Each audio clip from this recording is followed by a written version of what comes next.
I think we're going to be in real trouble if we don't get up and deliver. Then I believe that Democrats are going to lose. Democrats win when they do when they work on behalf of working people. And we can't just rest on what we've already done. We need to be fighting going forward. But it's not enough. We've got less than 200 days until the election, and American families are hurting. Our job, while we are here in the majority, is to deliver on behalf of those families. And that means making government work for them. And there is so much that we can do, and so much, frankly, that is popular across the country among Democrats, Republicans, and independents. We can, for example, stop the price gouging. Let's authorize the FTC to investigate and prosecute on price gouging. That'll help bring down prices. Let's attack the corruption in Washington head on so that we're actually saying members of Congress can't trade in stocks. Let's cancel student loan debt. The president has the power to do that all by himself and would touch the lives of tens of millions of people across this country. There is so much we can do, and if we do it over the next 200 days, we're going to be in fine shape. This is what democracy is about. Take it to the people what we've done, but we need to get the work done. I think it's hilarious how disinterested that host was in everything that Elizabeth Warren was saying. She's like, can I just get to my question? Yeah. Deliver for the people. Sure, that sounds like a great idea. But anyway, that's Elizabeth Warren, who has identified something that everyone should be able to identify, which is the Democrats are going to get absolutely demolished come the midterm elections, and they aren't doing anything to stop that from happening. They're barely even talking about the fact that it's going to happen or implying that something should be done. And so what Elizabeth Warren is doing there is what I feel like we're doing, like basically on a daily basis now, advocating for the Democrats to literally just do anything. It is this meme made into like a daily running political show. Just do something, like act like this is your career. Act like this is your passion. Is asking for too much? Ask like you care whether you get booted out of office, Waz. And she gave them a lot of suggestions of things they could work on. Maybe you have others, but it just like, but what is Biden doing? What is Harris doing? Democratic leadership in the Senate, in the House, are they acting like they understand what is coming later this year? They don't really care, guys. Like this party is just the quote unquote leftward flank of Capitol. If the Republicans are the right side of it, the Dems are just the left side of the same exact coin. This is ideology. The only reason the Dems or Joe Biden, again, who literally with the wave of a pen, just like when the Fed guaranteed the bond market very early on in the pandemic so that Wall Street could be made whole, we didn't have Joe Manchin going on all of these shows talking about why this is messed up to give all this money to Wall Street. There was no hemming and hawing. It was the wave of a pen for the money class, for the financial class. Normal people who put themselves through debt so that they could firmly, entrench themselves in the American middle class, or at least that was the promise to them by going to college and earning a degree, earn a graduate degree, MBA, what have you. No, can't do that. We can't do that. We gotta have all of this debate. We gotta do all of this. Like Joe Biden could do this literally with the wave of a pen, and he won't, because ideologically they don't believe in that. They think these people should have to suffer and pay for their sins and pay for their decisions, but they don't feel that way about the money class. They never will. Those people can have welfare, they can have socialism, they can have a safety net, but normal people don't deserve it. They deserve to suffer. That's their ideology, John. There's no other way to look at this. Yeah, I agree. I mean, look, as we were saying on the show yesterday, so many of them have some things around the edges that maybe they do, but like, oh, cinema got in the way, I couldn't do it or whatever. But for the most part, there's just no sense of urgency. And we have given them great power and they feel no responsibility, let alone great responsibility to deliver. To give the audience an idea of what the Democrats are doing, I saw a breakdown. Some reporters that were talking to Joe Manchin. Joe Manchin was like, well, I think that we should raise the corporate tax up to 25%. and the top marginal tax rate to 28. So all of it would be raised to much lower than it was pre-Trump. But even that, Sinema's already said no. So Manchin knows that. He's met with her. So he's talking to reporters about tiny little pathetic half measures that he wants to do that can never pass. And Biden and like Chuck Schumer and all that, like as far as I have seen, they're not even engaging with this anymore because they have so thoroughly given up on anything being done. They're just letting Manchin and Sinema go out and just like pretend that there's negotiations and everything. And Joe Biden was effectively running for president in one form or another for longer than I've been alive, and he doesn't care to do a single thing. Yeah, he's sending some weapons to Ukraine. That's good. That's good. And hey, earlier today he announced his first pardons. Some of them okay, some of them fine. And I guess it's better than what Trump would have done. And I guess he didn't nuke anybody. So sweet. I guess. Yeah, I think the difference again, just this is recent memory. Just watch whenever anybody even just said Donald Trump wasn't God. He killed them publicly. Like he just absolutely obliterated them on the bully pulpit, and he enlisted his friends to do the same and just absolutely murdered them publicly. Sinema and Manchin get out of line with stuff that Democrats allegedly really want to deliver for their constituencies, and it's crickets. Nobody gives a damn. Excuse me, I almost cursed. I know I'm not allowed to curse, Marissa, but nobody gives a damn. It just keeps going. You can compare and contrast. And I'm not saying everybody should behave like Trump, but again, Trump is willing to do this in service of his own ego and vanity.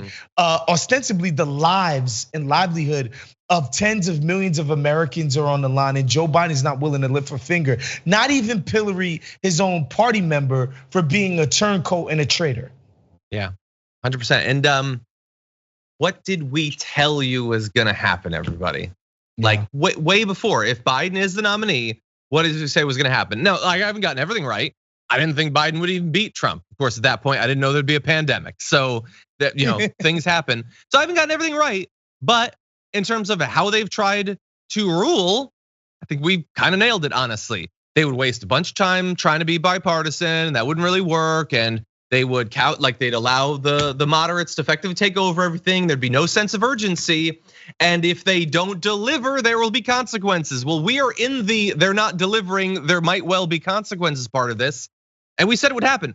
Now, some would say, oh, well, Biden's not doing anything, so that's why we should just let Trump get elected. Well, that's stupid as hell. Like we're not playing that game.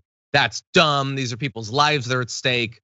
But we did say what Biden would do. We told you how the media would cover for him too. They're implying over and over that it's the left's fault somehow. That the reason people are turning on Biden is because Biden went too hard. He tried to be FDR 2.0 and people don't like it. He was just delivering. It's literally what they're saying on CNN, MSNBC, that he's listening to AOC and Bernie, and that's why they're gonna lose. It is obvious garbage. By listening to them do what? What did he do? His most popular stuff was the actual checks they sent out. That's it.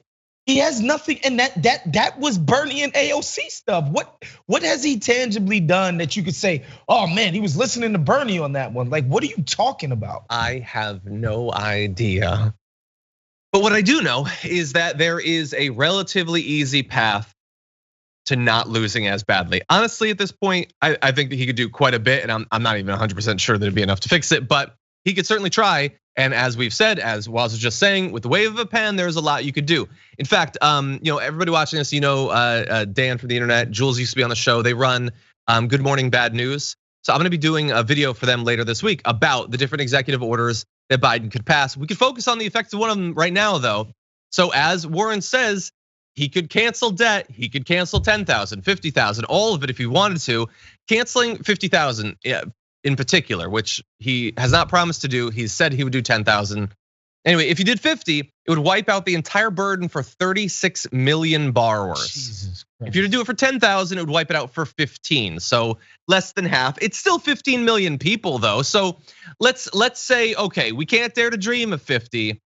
Can you imagine for 15 million Americans turning on the news and finding out that crushing debt that had so stymied your life, your ability to choose? Maybe I want to move somewhere. Maybe I want to start a business. Maybe I want to buy a house. Maybe I want to change my job, but I can't because I got to pay hundreds or $1,000 a month in student loan debt.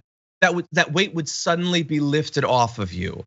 And it should be. The debt never should have been there in the first place. All the right wingers who hate this conversation about student loan debt, just take it as a given that the way that the student loan debt industry has been constructed, the rising cost of education, all of that is that's a fact of physics. Nothing could have been done. There's no human decision there. And you chose to get those loans. You chose to do the thing we've told you have to do, which is go to college. And so whatever you get, no matter how high it is, even if you spend decades and decades later paying it off, you owe more than you did at the beginning because of the high interest rates. That's still on you. That's how they interpret it. Think about how happy those people would be, how motivated they would be. Yeah, but of course, these right wingers, they paid lip service to that bailout we gave Wall Street in 08, but give me a break. They were completely for it. Those were decisions they made out of greed and fraud, right? And they still got made whole, no consequences, no repercussions. But nobody cries about that ever, ever, ever. When our overlords get bailed out and they get helped out, it's seen as just a given that, of course, you should do it. It's never about personal responsibility, bootstrap mentality. We never. And by the way, that bootstrap message is done. That's fallen on deaf ears. I don't know why they're still holding on to this. Like this is 1982 when Ronald Reagan is in the White House. Like it's over for that messaging. That's how you know they out of step with all of this, even on the right. But yeah, it's obvious that this would make Joe Biden more popular than not, right? Like there would probably be some talking heads on the cable networks who would be like, oh, this is out of control. But normal people would be like, this is great. People shouldn't have to pay this much in student loan debt. Yeah, and look, I see a couple of people in the chat, which I always see was like, no, but like then like it could get overturned, or the Republicans could take over and they could reverse it. No, they can't. First of all, no, I don't think that they can. I mean, look, a judge could do whatever they want in theory. People need to remember repeal and replace. Remember all of that chatter? Yeah, that's true. They just couldn't do it. They couldn't take back the pre-existing conditions. They couldn't take back the stuff that people actually like. And guess what, guys? Republicans do go to college too. Way less nowadays. Yeah. But they do go to college too. And trust me, they can't do this. They could not do this. Yeah, and let them try. Let them campaign on that. Let them say, put us into office so we can give you your debt back. Let's do that. And look, I know I love you, but if you think don't do something that might be a conflict later, like you are preemptively, you're just saying that to defend the inactivity of Biden. That's what you're doing. Like expect more. They were in office 2 years. Power. They had all the power. They could do whatever they want. They did nothing to Obamacare. They didn't do anything. They didn't take back any of the stuff. Keep your kids on until 26, pre-existing conditions. All the stuff that people actually loved about the system. They couldn't do it. They talked all of this talk, repeal and replace. They got the power. They were like, we can't take this stuff away from people. We'll get killed for it. Yeah. And so I don't think this is any different.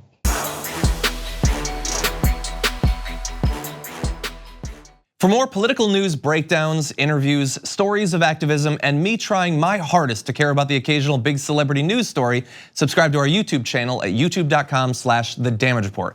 And you can ring the bell wherever it is so you don't miss anything.